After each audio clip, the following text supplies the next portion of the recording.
பூலோகமெல்லாம் காப்பவன் நீயே,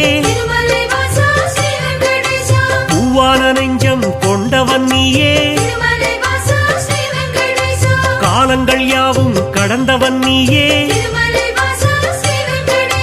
கைதொழுவோரின் காவலன் நீயே, ஞானத்தை அளந்த நாயகன் நீயே, நாடிய செல்வம் தருபவன் நீயே,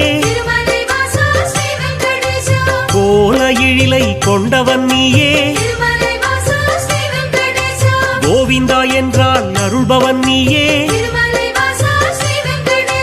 மாலவன் என்று உனை அழைப்போமே,